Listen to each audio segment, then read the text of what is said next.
생활에서 돌아온 유다 민족이 에스라 주도로 신앙을 개혁하고 부흥운동을 일으키게 됩니다.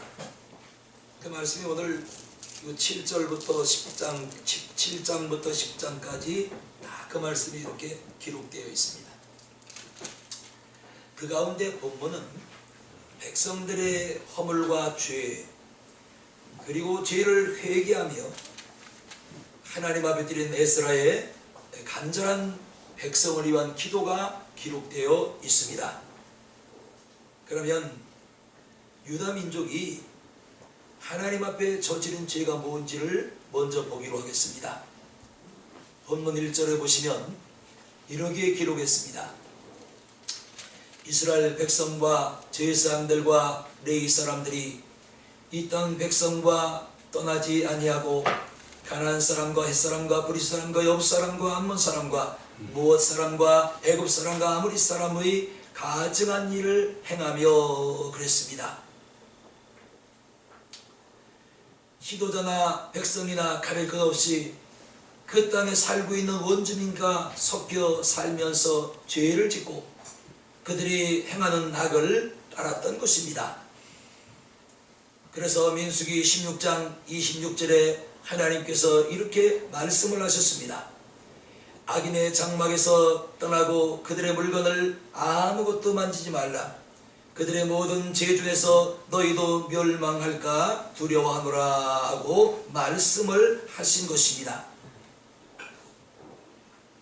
이스라엘이 가나안 땅에 들어가기 전에 미리 하나님 말씀하신 거예요. 너희는 그 땅에 들어가면 그들의 장막에 거하지 말며 그들이 가지고 있는 생활하는 모든 물건도 너희는 만지지도 말라. 이게 얼마나 엄한 말씀입니까? 그리고 그들을 떠나라고 말씀을 하셨던 것입니다. 왜냐하면 너희도 멸망할까 두려워하노라고 말씀을 하신 것입니다. 그러면서 하나님께서는 생존하는 방법이 무엇인지를 또 말씀을 해주십니다. 신명기 4장 4절을 보시면 악인의 장막에서 떠나고 그들의 물건을 아무것도 만지지 말라.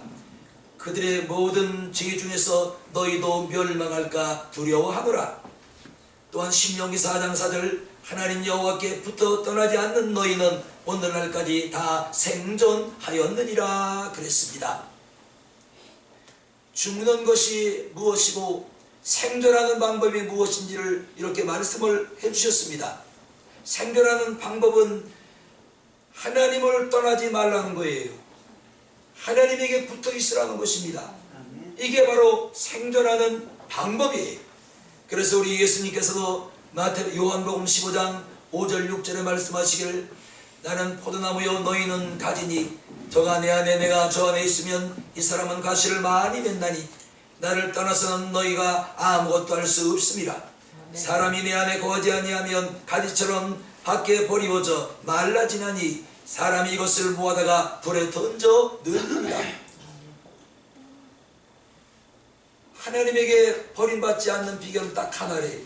하나님에게 붙어 있어라. 그냥 붙어서는 안 되지. 꼭 붙어 있으라는 거예요. 이렇게 두 구절의 교훈은 하나님을 떠나지 말 것이며 너희는 악한 일에 지금 고할지라도 그 악에서 떠나라고 말씀을 하신 것입니다. 그런데 유다 백성은 청개구리처럼 그 반대로만 산 것입니다. 악과 섞여 살았고 하나님을 떠나기를 힘썼던 것입니다. 그러므로 가나안 땅에 살고 있던 족속들과 하나님의 백성들이 섞이면 안 되는 이유가 있습니다. 왜냐하면 그들은 범신론을 숭배하는 우상 숭배자들이었기 때문인 것이지요. 하지만 가나안 땅에 들어간 유대인들은 유일참 하나님을 섬겼고 또한 하나님만을 오직 따라야 됐음에도 불구하고 그들은 가나안 수많은 우상 숭배를 쫓았고 그 우상 숭배에 목을 맸던 백성으로 전락을 하고 만 것입니다. 이렇게 유대인과 가나안인은 섞이면 안 될 족속이었고 민족이었어요. 물과 기름이 섞일 수가 없듯이 유대인과 가나안인은 섞일래야 섞일 수가 없습니다. 이렇게 섞이게 되면 하나님이 가만 놔두지를 않으신 것입니다. 죄 있다고 말씀을 하신 것입니다. 그래서 출애굽기 2장 1절 6절을 보시면 하나님이 이 모든 말씀을 일러 가라사대 너는 나 외에 다른 신들을 내게 있게 하지 말지어다. 너는 우상을 만들지 말며 그것들에게 절하지 말라. 그것들을 섬기지 말라고 하셨던 것입니다. 우상을 만들어도 안 되고 만든 우상을 섬겨도 안 되고 만든 우상 앞에 무릎을 꿇고 절을 해서도 안 되고 그것들을 섬기지도 말라고 하나님께서 말씀을 하신 것입니다. 왜냐하면 이런 자들에게 하나님을 미워하는 자의 죄를 갚되 아비로부터 아들에 이르기까지 3, 4대까지 이르게 하거니와 나를 사랑하고 내 계명을 지키는 자에게는 1000대까지 은혜를 베푸느니라고 출애굽기 20장 6절에 말씀을 하신 것입니다. 그 당시 가나안 사람들이 섬겼던 우상은 바알입니다. 더 나가서 바알볼, 바알세불, 아세라, 아스도롯, 몰렉, 그무스, 다근 등 수십 가지의 우상을 만들고 그 수십 가지 우상 앞에 제물을 태우고 제물을 바치고 절을 하고 그것들을 섬겼던 것입니다. 그 중에서 제일로 심각한 죄의 우상 숭배가 뭐냐면 바로 몰렉신이라는 것입니다. 몰렉신 사진 한번 보여줘요.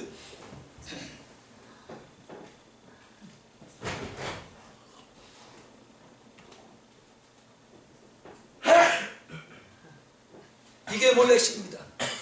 머리는 목 위로는 황소 소의 모양을 하고 있고 목 밑에는 이렇게 사람이 공보를 치마를 입은 것 같이 이런 정상을 하고 있고 또 두 손을 이렇게 들고 있습니다.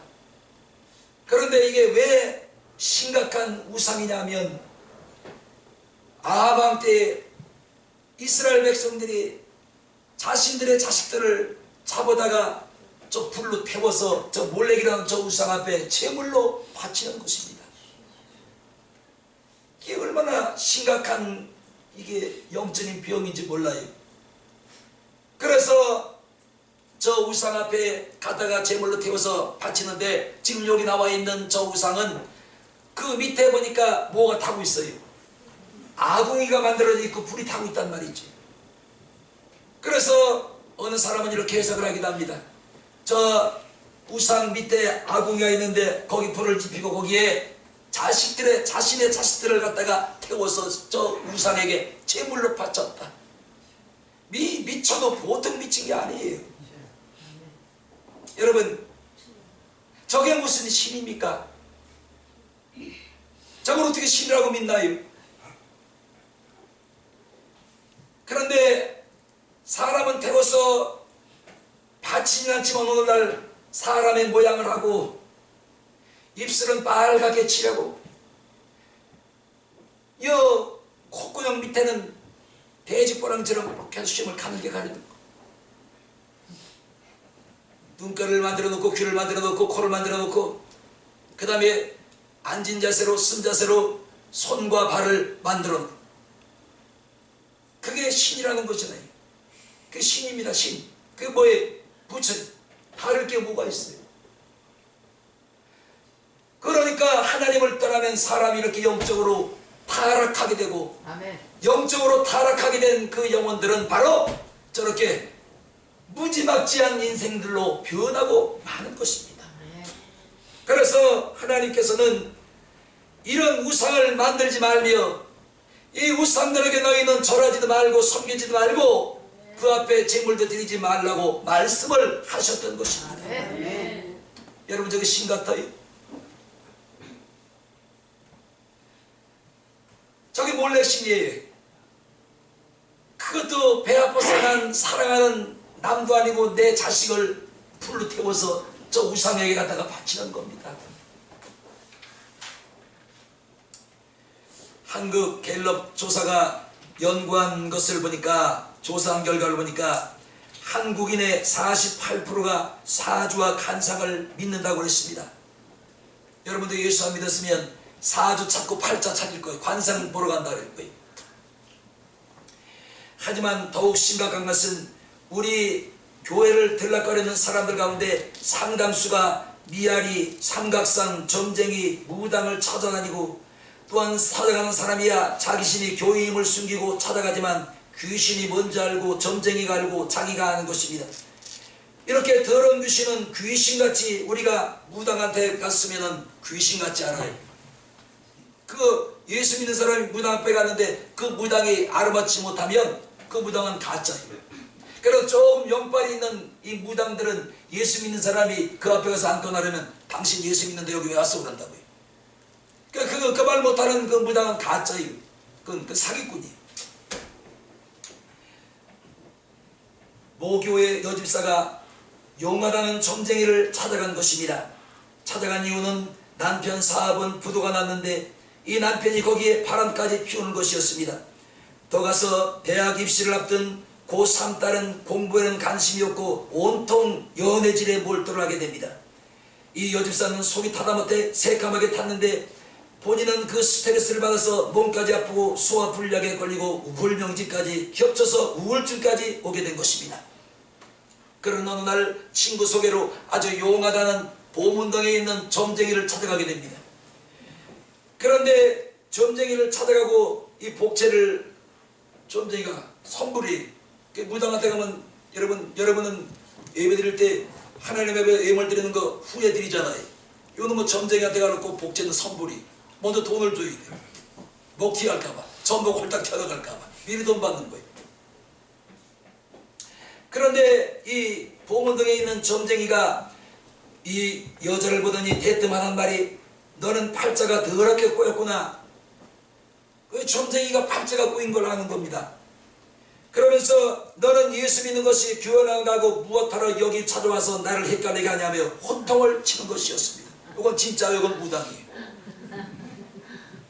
예수 믿는 사람이 무당 앞에 갔는데 그 모르면 어찌어찌 뭐 삼신할머니가 뭐 어쩌고 이거 하는 건 다 가짜예요. 그래서 순간 기절출풍을 한 여집사는 곧바로 찢어 나와서 교회를 쫓아가서 회개했다는 말이 있습니다. 이 여집사가 점쟁이 말따나 무엇 때문에 정말로 또 자기가 어렵게 모든 인생이 이렇게 꼬였는지 무당을 찾아가게 하시느라 그 답은 하나님이 가지고 계신 것이죠. 오늘 여러분 인생이 막히고 꼬이고 원치 않는 일들이 여러분 주변에서 여러분 환경에서 여러분 자신에게 자꾸 뭐가 꼬이고 막히고 안 되고 이런 일이 벌어지면 여러분 인생에 꼬여 있는 겁니다. 그 문제 간단해요. 답은 하나님이 가지고 계신 거예요. 무당 찾아간다고 되는 게 아니에요. 점쟁이 찾아간다고 그 답이 나오는 것이 아닌 것이지. 이렇게 사주팔자 궁합, 신수점, 성명, 철학, 태길, 관상, 풍수지리, 수상, 점성술, 예언 등 그런 것들은 하나님보다 더 의지하고 믿는 것이 바로 우상숭배이며 불신의 죄인 것입니다. 어느 교회 집사딸이 중매로 다른 교회 권사님 아들과 결혼을 전제로 교제를 시작합니다. 신앙도 맞고 뜻도 맞고 인생관이 맞아서 결혼을 하기로 하고 이제 교제를 시작한 한참 후에 결혼할 때가 된 것입니다. 그런데 어느 날 남자 측 권사, 남자 어머니 권사가 갑자기 사주를 보아야 한다며 신부 측에 생년월일과 시를 달라고 알려온 것입니다. 며칠이 지난 후 그쪽에서 뜻밖의 소식이 들려온 것입니다. 궁합이 서로 맞지 않으니 결혼할 수 없다는 통보가 온 것이었습니다. 당황한 쪽은 여자 쪽이었습니다. 이미 교제하는 걸 가족들이 다 알고 이웃도 알고 친척도 알고 친구들이 다 알고 있는 터에 파혼을 하자니 이 얼마나 기가 막힌 일입니까? 당황한 여자 쪽에서 목사님에게 상담을 요청하고 목사님을 찾아갔습니다. 어떻게 하는 것이 좋냐는 것이었지. 이때 목사님은 이렇게 대본을 합니다. 그만두는 게 좋을 것이라고 답변을 해줬습니다. 왜냐하면 하나님의 종인 교회 권사라는 여자가 사주팔자 관상을 믿고 파혼을 종용하고 점쟁이 말을 따라서 파혼을 요구한 그런 신랑감이라면 결혼해도 별 소망이 없다고 대답을 한 것입니다. 사랑하는 여러분, 오늘 우리가 떠날 것은 떠나야 돼요. 그래야 하나님의 복이 오는 것입니다. 버릴 것은 버려야 하나님의 복이 오는 것입니다. 하나님이 증오하시고 싫어하시고 미워하시는 것들을 포기할 줄 아는 우리의 신앙을 가질 때 하나님의 복이 우리에게 오는 것입니다. 그러므로 더 이상 우리는 섞여서 안 될 사람과 섞이면 안 됩니다. 지금 여러분 환경을 가만히 보세요. 내가 섞이지 말아야 될 사람들과 섞이고 있지는 않는지, 하나님이 금하고 하지 말라고, 섞이지 말라고, 가까이 하지 말라고 말씀을 하고 계시는데 그 말씀을 잊어버리고 하나님이 경계한 사람들과 오늘도 섞여서 이리 저리 좌우로 또 앞뒤로 가며 하나님 앞에 죄를 저지르고 있지는 않는지 오늘 여러분의 삶을 한번 뒤돌아보시기를 주님의 이름으로 축원합니다. 그렇게 지혜롭고 성령이 충만했던 솔로몬 왕을 보세요. 동양 사람의 모든 지혜를 다 끌어모아도 솔로몬이 하나님에게 받은 지혜만 못하다 그랬습니다. 이렇게 믿음이 충만하고 성령이 충만하고 정말로 하나님 앞에 지혜로운 왕이었습니다. 그런데 어느 날부터 배 따시고 배부르고 등 따시고 근심 걱정이 없어진 솔로몬은 눈이 다른 쪽으로 돌아가기 시작합니다. 여자 쪽으로 눈을 돌리기 시작한 것입니다. 그래서 이방 여인들을 후궁으로 다 맞아들였는데 성경은 1000명이었다 그래. 아마 1000명을 어떻게 다스렸을까요? 아마 얼굴도 다 몰랐을 거예요. 그런데도 심각한 것은 그 1000명의 후궁들이 이방에서 자신들이 믿던 신들을 가지고 들어온 겁니다. 그리고 솔로몬과 몸이 섞이고 영이 섞이고 마음이 섞이고 대화가 섞이게 되자 솔로몬 점점 하나님을 멀리하게 되고 하나님을 버리고 타락을 하고 그 땅에 그들이 섬기던 우상들을 세우고 산당을 세우는 엄청난 죄를 범하게 되었던 것입니다. 이때 하나님은 진노하십니다. 내가 오늘 마땅히 네가 저지른 죄로 너를 내가 이 자리에서 패하고 너를 멸해야 되지만 내가 네 아비 다윗이 나에게 행한 것들을 보았으므로 내가 네 대에는 네 왕자리를 뺏지 아니할 것이니라. 그러나 네 자녀 때에는 내가 반드시 네 나라를 뺏어서 다른 한 사람에게 주리니 네 나라가 두 쪽으로 갈라지리라고 하나님이 말씀을 하십니다. 통일왕국이 있던 이스라엘이 솔로몬이 지난 그 이듬해 그 아들로 인해서 나라가 반쪽이 두 쪽으로 갈라지고 만 것입니다. 그 이유는 하나입니다. 솔로몬이 바로 섞이지 말아야 될 사람들과 섞인 거예요. 아멘. 몸도 육체도 영혼도 마음도 대화도 섞이지 말아야 될 영혼들과 섞여서 이 엄청난 하나님의 심판을 받고 말았던 것입니다. 솔로몬 때에 끝났으면 좋은데 솔로몬 때에 하나님께서는 끝내지 아니하시고 자손 때에 자손이 뭔 죄가 있습니까?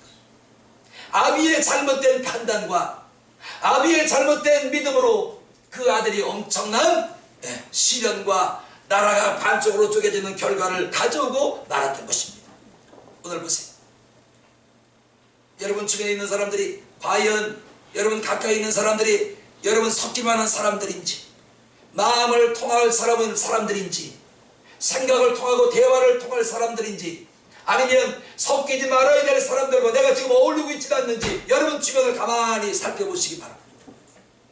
그래서 섞이지 말아야 될 사람과 마음을 나누지 말아야 될 사람과 대화를 하지 말아야 될 사람과 어울리고 있다면 속히 거기서 떠나시기를 주님의 이름으로 축원합니다. 아멘. 두 번째 2절을 보시면 그들의 딸을 취하여 아내와 며느리를 삼아 거룩한 자손으로 이방 족속과 서로 섞이게 하는데 방백들과 두목들이 이 죄에 더욱 으뜸이 되었느니라 그랬습니다. 결혼이 타락을 했습니다. 자손들 결혼한 것이 타락을 한 것이. 그래서 1절 끝을 보면 하나님이 이런 말씀을 합니다. 그런 일들은 가증한 일이라고 하셨습니다. 여기서 가증한 일이라는 말은 토해바라는 말인데 이 말은 우리말로 다시 번역하면 구역질난다. 구역질난다. 사람이 보기에 구역질나는 것이 아니라 하나님이 보시기에 살아가는 그 인생들의 모습을 보니 구역질난다는 거예요. 응? 이 얼마나 심각한 죄입니까? 그래서 하나님께서는 출애굽기 34장 16절에 말씀하시기를 그들의 딸들로 내 아들들의 아내를 삼지 말라. 그 신들은 음란히 섬김까 하노라 함이니라. 신명기 7장 3절 그들과 혼인하지 말지니 내 딸을 그 아들들에게 주지 말 것이요 그 딸로 내 며느리를 삼지 말라고 이미 경고를 하신 것입니다. 이 경고에도 불구하고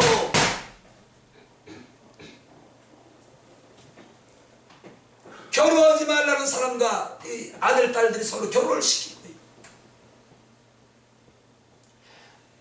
몇 년 전에 홍천에 있는, 제가 새벽에 얘기 그전에 한 것 같아요. 목사님한테 청첩장이 왔습니다. 우리 아들 누구누구 어느 시장에서 11시에 결혼식이 있습니다. 근데 토요일입니다. 그래서 토요일이라서 새벽 예배 드리고 잠도 못 자고 목사님들이 밥도 못 먹고 새벽같이 거리가 머니까 예식장을 찾아갔습니다. 갔더니 10시 한 30분 채 됐든가 못했든가 그래요. 그 시간에 그 예식장에 나와서 하객들, 손님들, 초청한 손님들을 맞이해야 될 이 목사님이 안 보이는 거예요. 목사가 안 보여요. 이상하다. 왜 이거 늦을까? 그랬는데 11시가 넘어서 예식이 시작됐는데도 부모가 안 보입니다. 목사가 안 보이는 거예요. 이상하다. 그래서 우리는 이제 무슨 일이 있겠지 하고 예식장에 들어가서 이렇게 앉아있는데 예식장 분위기가 썰렁한 게 차디찬 게 이상해. 와닿는 게 영적으로 이상해. 근데 사방으로 막 촛불을 막 켜놓고 촛불이 몇백 개 켜놓은 것 같아. 그래 주례하는 것도 이상해. 그런데 그 예식을 드리는 중에 우리가 예식장 가면 저 친정엄마 시엄마 금방 알잖아요. 한복을 곱게 차려입고 꽃을 달고 흰장갑을 끼고 머리에 그냥 가진 모양을 다 냈는데 한 여자가 막 그 결혼식 한다고 왔다 갔다 막 하는 거예요. 보니까 그 친정애미 같아. 눈깔이 빨가. 아유 저년 저거 미안해 옆에서 저거 이상하다.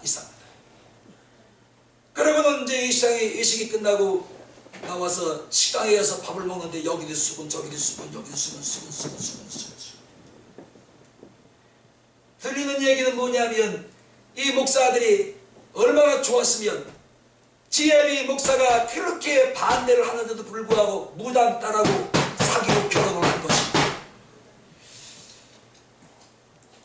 난 더 기가 막힌 건 그러면 저도 이 시장에 안 나올 거면 우리도 초청하지 말아야지. 신랑의 미래는 목사가 우리는 다 추정해서 가서 기다려. 우리가 누구 보고 가겠어요. 아들은 난 생전 그날 가서 콧대기 보고 처음 봤어요. 어떤 놈인지. 아니 저러도 나오든지. 그러니까 이 결혼식장이 막 수근수근 결혼식이 아니에요. 이게 얼마나 기가 막힌 일이. 목사들하고 그렇게 반대하는 무당딸하고 결혼이 맺어진 것입니다. 심각하지 않아요? 난 몰라요 지금 어떻게 됐는지. 그때 거기 가서 거기까지만 보고 왔습니다. 섞이지 말아야 될 사람과 섞이면 우환이 따라오는 거예요.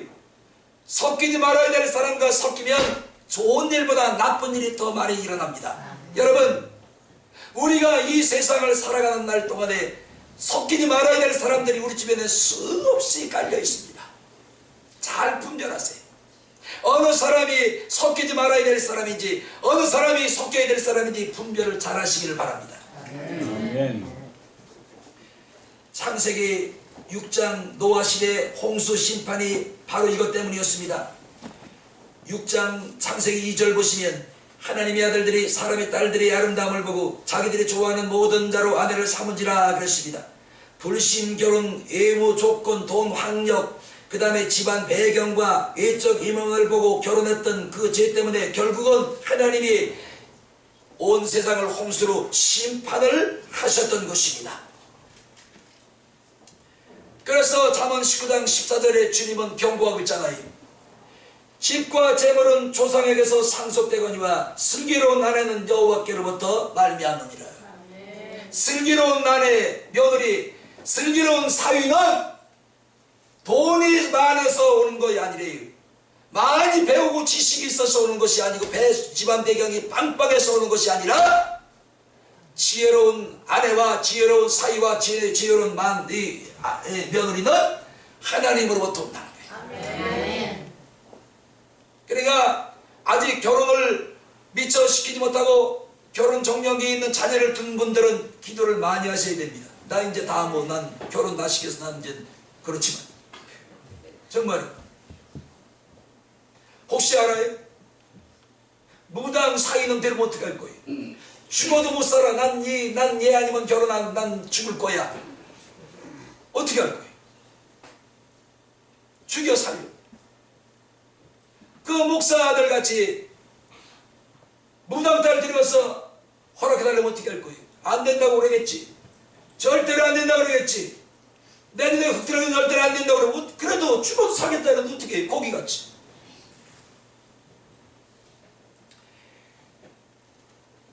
그러므로 결혼은 여러 가지 조건이 필요합니다. 건강도 조건의 하나요. 경제도 조건의 하나요. 가정 조건, 환경 조건, 교육 조건 등이 필요하고, 이것뿐만 아니라 맞춰야 될 조건들이 한두 가지가 아닙니다. 정말이에요.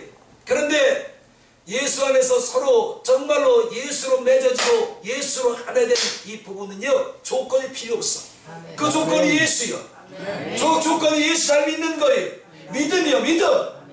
그런데 예수 밖을 떠나면 조건이 너무나 많아져.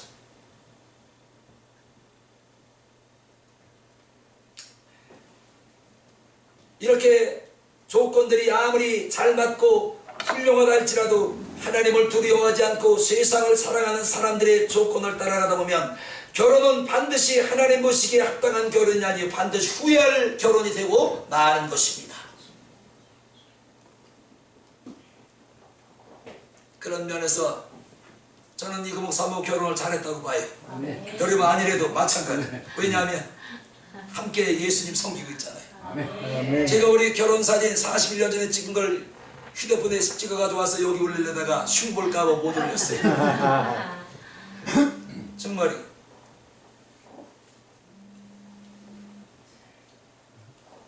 결론적으로 우리는 재벌은 아니지만 양가 다 집안 환경은 훌륭하진 못하지만 예수를 믿잖아요. 예수로 하나 된 거예요. 그러니까 죽어도 예수, 살아도 예수, 부족하지만 함께 예수를 섬기고 있으니 얼마나 감사냐고요. 근데 간혹 미울 때도 있어요. 그러면 이제 미운 마귀가 들어오면 얼른 회개하지. 주여 용서하십시오. 미운 마귀는 살인 마귀라고 했습니다. 어느 날 몇 년 전에 충주 무학시장이 있습니다. 무학시장에 전 목이 항상 이렇게 아프니까요. 도라지 즙을 아주 잘 내리는 데가 있다. 그래서 이제 우리 고향에 살 때 바로 위에 집에 있는 친구가 거기 가서 도라지 즙 내가 지금 좋아. 그 집 잘해. 그러고 나를 데려갑니다. 그런데 이제 이 친구가 데려가더니 그거 하니까 사장이 여자예요. 여자는 내 또래가 됐습니다. 인사시키는 거야. 야, 누군지 알아? 바로 용이야. 그래.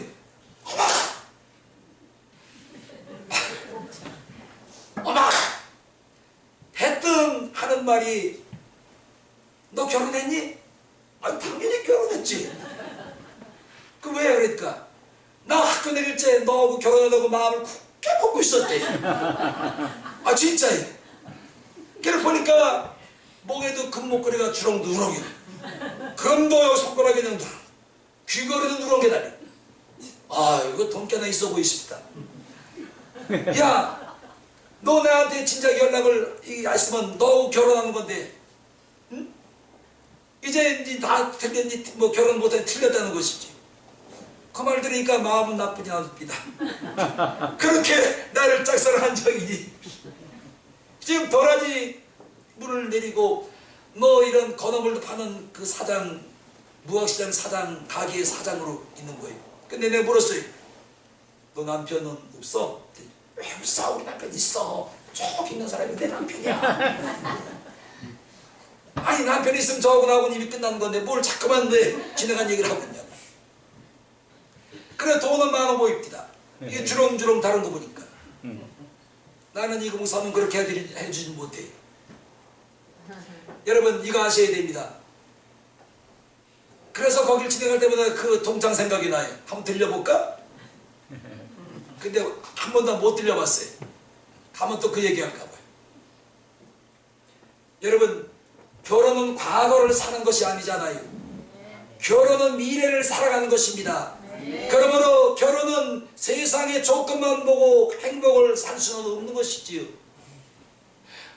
미래를 살아가는 게 결혼이 아니라 앞으로 죽을 때까지 한 여인 한 사람 한 남자만 바라보고 살아가야 되는 게 결혼이에요.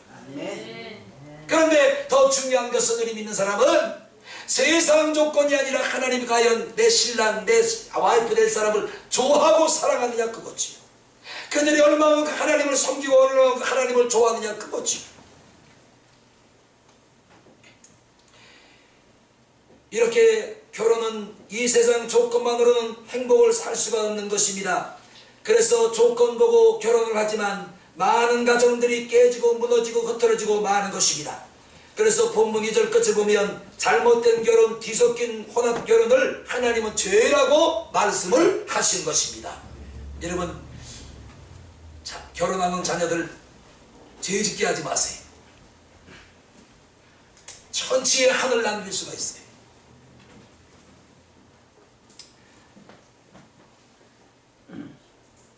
성경에 그런 얘기가 많이 나와 있잖아요. 열왕기상 17장 18장 북왕국 이스라엘 아방 그 누구예요? 말 그대로 하나님을 떠나고 하나님을 버리고 자신의 나라의 우상을 거느리는 장군입니다.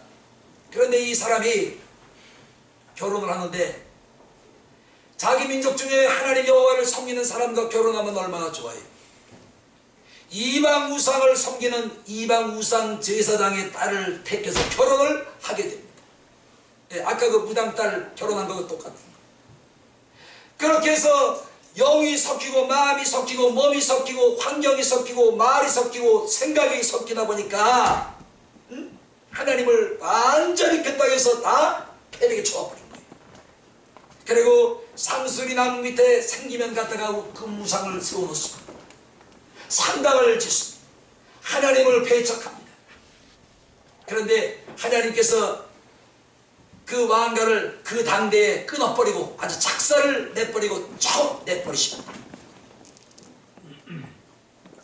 사랑하는 여러분, 결혼은 하나님을 두려워하고 섬기는 사람과 해야 행복할 수가 있고 예수 믿고 성령 받고 거듭난 사람과 결혼을 해야 서로 신뢰가 가고 믿음이 가고 행복의 길로 갈 수가 있는 것입니다. 그러지 못하면 빨리 함께 사는 남편, 아내를 구원의 길로 인도해야 될 줄로 믿습니다. 그러므로 불신으로 잘못된 결혼은 빨리 좋은 결혼이 되도록 상대를 감동시키고 감화시키고 변화시켜서 예수께로 데리고 나와야 됩니다. 그래야 그 결혼이 성공한 결혼이 될 수 있고 행복한 결혼이 될 수가 있는 것입니다. 이렇게 되기를 축원합니다. 그 다음에 세 번째 2절 끝을 보면 이렇게 되어 있습니다. 죄에 더욱 으뜸이 되었다고 그랬습니다. 우리는 죄 짓는 데 으뜸이 되고 나쁜 짓 하는 데 으뜸이 되어서는 안 되겠지요.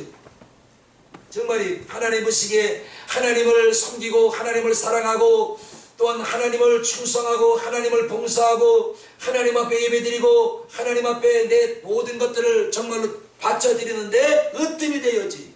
오늘 2절 끝에 죄를 짓는데 으뜸이 되면 안 되지요. 여기서 죄를 지었다는 얘기는 하나님을 떠난 그 자체가 죄인 것이. 사랑하는 여러분, 우리 사는 날 동안에 죄로 더욱 으뜸이 되는 인생이 아니라 하나님을 사랑하고 하나님을 섬기고 예수 때문에 기뻐하고 예수 때문에 즐거워하고 예수 때문에 감사하고 예수 때문에 영광 돌리고 찬송하는 하나님을 기쁘게 해드리되 으뜸이 되시기를 주의 이름으로 축원합니다. 하나님이 이런 자를 어떻게 축복하지 않으시겠습니까? 가만히 있어도 하나님 복을 주십니다. 창세기 11장 당시 신할 평지로 사람들이 모여들기 시작합니다. 그리고 하늘에 닿는 탑을 쌓았자는데 이거 투합을 하게 되고 11장 4절에 보면 성과대를 쌓아 대 꼭대기에 하늘을 닿게 하여 우리 힘을 내고 우리 지면에 흩어짐을 면하자고 그들이 말을 합니다. 여기서 탑을 하늘에 닿게 하고 이름을 내자는 것은 세계에서 제일 높은 건물을 짓고 자신들의 힘을 온 세상에 떨치는 것이었습니다. 지금 세계에서 가장 높은 건물이 어딘가요? 두바이 있잖아요. 삼성에 증거하잖아요. 저도 봤어요. 근사합니다. 에어만 그 안에도 들어가 봤어요. 그것 때문에 두바이가 유명해진 거예요. 이름이 난 거예요. 이러지 말라는 거예요. 하나님께서. 이것은 공명심과 명예심을 채우고 1등주의 최고주의자가 되고자 하는 교만인 것입니다. 1등이 되고 최고가 되고 이름을 날리는 것이 나쁜 것은 아니지요. 그러나 그런 것 때문에 하나님 버리고 신앙 버리고 교회 버리고 정말로 그 탑 바벨탑처럼 살아가게 되면 반드시 하나님은 그 바벨탑을 흩으신다는 사실. 그래서 창세기 11장 8절을 보시면 여호와께서 거기서 그들을 흩으시네. 그들이 뿔뿔이 흩어졌더라. 인간이 아무리 위대한 탑을 쌓을지라도 하나님이 흩으시면 그것으로 끝이. 우리 나나 여러분이나 사는 날 동안에 하나님이 우리의 삶을 흩트는 일이 없어야 됩니다. 보다가 주고 다독거려 주고 세워가는 축복의 백성들이 되어야 할 줄로 믿습니다. 하나님이 흩으시면 당할 자가 없는 거예요. 누가 당하겠습니까? 손톱 밑에 조그만 가시만 되겠다. 아이고 죽겠네 아이고 죽겠네. 그것 때문에 그냥 욱신욱신 쓰시고 그거 파내려고 그냥 눈도 안 보이는 돋보기 또 쓰고 왜 안 빼내면 고통 쓰고 그러니까. 그렇잖아요. 창세기 12장 29절 19장 29절을 보시면 하나님이 롯의 거할 성을 엎으실 때 아브라함을 생각하사 롯을 그 엎으신 중에서 내어 보내셨더라 그랬습니다. 그러므로 엎으시는 것도 세우시는 것도 건지시는 것도 지키시는 것도 하나님이 하시는 것인 줄로 믿습니다. 오늘 여러분의 인생과 여러분의 믿음과 여러분의 가정과 여러분의 건강과 여러분의 모든 삶을 하나님이 흩으시는 것이 아니라 세워주시는 복이 있기를 주의 이름으로 축원합니다. 이렇게 되면 언제나 하나님이 제일이고 나는 2등이 돼야 돼. 하나님은 좀 가만히 계세요. 하나님이 2등 하신다면 내가 1등 할게요. 이건 안 돼. 하나님이 1등 내가 2등. 결론을 내겠습니다. 오늘 이런 백성을 맞이하고 있는 에스라 이 사람이 이제 이 문제를 어떻게 해결하나 봅시다. 3절 이렇게 기록했습니다. 나라도 병이 들고 민족도 병이 들고 신앙도 병이 들고 마음도 병이 들고 육체도 병이 들고 환경도 병이 들고 가정도 병이 들고 모든 정치와 경제와 모든 온 나라가 다 병이 든 거예요. 에스라가 고칠 수 없는 한계를 이미 넘어선 겁니다. 이때 에스라가 이 민족과 이 나라를 이렇게 고칩니다. 3절 보시기 바래요. 속옷과 겉옷을 찢고 머리털과 수염을 뜯어가며 기가 막히게 앉았으니 4절 하루 종일 기가 막히게 앉았습니다. 5절 속옷과 겉옷을 찢는 대로 무릎을 꿇고 나의 하나님 여호와를 향하여 뭘 들었대요? 두 손을 들었더라. 병든 나라와 민족과 병든 가정, 병든 사회, 병든 정치와 병든 경제를 고치려니까 자기 힘으로 안 되는 거예요. 방법은 딱 하나였습니다. 여호와 앞에 나와 무릎을 꿇고 두 손 들었더라. 아멘. 오늘 여러분 혹시 여러분의 인생이 병든 인생을 가지고 있지는 않는지, 병든 가정은 가지고 있지는 않는지, 병든 육체를 가지고 있지는 않는지, 환경은 가지고 있지는 않는지, 가정은 아닌지 한번 이 시간 지금 분별해 보세요. 답은 하나입니다. 우리 5절 한번 읽어보겠습니다. 시작.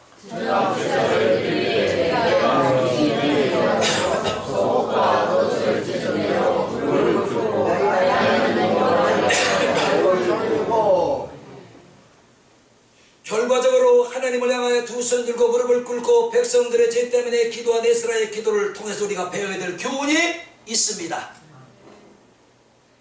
속옷과 겉옷을 찢고 그리고 무릎을 꿇고 나의 하나님 여호와를 향하여 뭘 들고? 손을 들고. 손을 든다는 건 뭐예요? 항복하다. 나를 살려주십시오. 이 민족을 살려주십시오. 이 나라를 구원하여 주시옵소서. 우리 가정을 살려주시고 우리 가정을 구원하여 주시옵소서. 우리 환경을 살려주시고 우리의 환경을 구원하여 주시옵소서. 에스라가 하나님 앞에 민족과 나라와 병든 모든 환경을 고치시는 방법은 아무것도 없었습니다. 하나님 앞에 그저 무릎 꿇는 것. 세상 지식으로 세상 영안으로 보면은 미련한 짓이에요. 에이구 저 무릎 꿇는 너 저기 뭐가 되겠어. 하나님이 어디 있다고 하나님 앞에 두 손 든다고 뭐가 되겠어. 운다고 되겠어. 땅을 치고 통곡을 한다고 되겠어. 그런데 그렇게 해보니까 되는 거예요. 세상 사람들이 멸시하고 핍박하고 무시할지라도 그들이 무시하는 방법, 멸시하는 방법을 통해서 하나님은 오늘도 역사하기를 원하시는 것입니다. 자, 저를 보세요. 병든 여러분의 환경과 자녀와 가정과 여러분의 모든 일들을 그대로 방치하실래요? 고치실래요? 그 방법이 뭐예요? 알려주면 뭐해? 금방 잊어버린다. 교회가 들어가면 잊어버리잖아.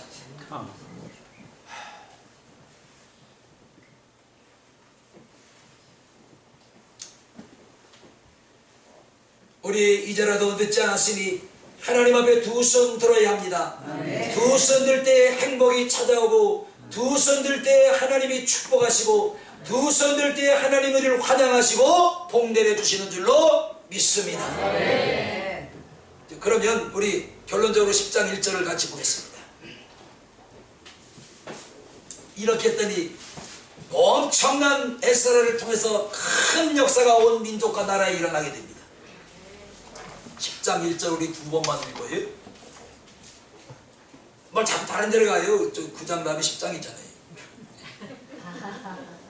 같이 봐요. 10장 1절 시작. 에스라가 하나님의 전하에 엎드려 흘리며 기도하여 지혜를 자극할 때 하나님 백성이 심히 공감하며 이스라엘 중에서 백성이 남녀와 어린아이의 큰 무리가 그 앞에 모인지라. 한 번 더 에스라가 하나님의 전하에 엎드려 울며 기도하여 죄를 자복할 때 많은 백성이 공감해 이스라엘 중에서 남녀와 어린아이가 큰 무리가 그 앞에 모인지라. 여기 보니까 에스라가 하나님 앞에 울며 다음에 뭐 했대요? 회개했대요. 회개, 그죠? 근데 에스라가 회개할 게 뭐 있어요? 지금까지 에스라가 여기서 외쳤던 통곡하고 애통하고 땅을 치며 부르짖었던 회개는 바로 나라와 백성들이 저질렀던 죄 때문에. 그랬더니 하나님께서 백성들의 마음을 움직여주시는 거예요. 얘들아 빨리 지금 에스라가 하나님 앞에 무릎을 꿇고 두 손 들고 통회하고 자복하고 너희를 위해서 회개하고 있으니 너희는 속히 나가서 그와 동참하라. 아멘. 여러분, 에스라 한 사람이 회개를 했는데 하나님께서 그 모든 어린아이로부터 젊은이, 장년, 노년 이르기까지 온 백성이 그 자리에 다 모여들도록 역사를 하셨던 것입니다. 아멘. 기도는 우리가 하지만 역사는 하나님이 하시는 줄로 믿습니다. 아멘. 이런 축복이 있기를 예수님의 이름으로 축원합니다. 아멘. 다시 한번요. 결혼 정령이 앞두고 있는 자녀를 두고 있는 분들 정말로 기도 많이 하셔야 돼요. 싫어! 엄마보다 싫어! 대신 살아줄 거야? 싫어! 난 얘 아니면 죽을 거야! 어떻게 할 거예요? 그 반대면 둘이 내빼는 거였다. 누가 알아요? 죽놈의 새끼 딸 아들놈 데려올지 누가 알아요? 몰라요. 어떻게 알아요? 그럼 어떻게 해야 되는 거예요? 하나님 앞에서 찬송도 하고 또 절간에 가서 4월 족발날 소합장 어떻게 해야 되는 거예요? 그게 뭐예요?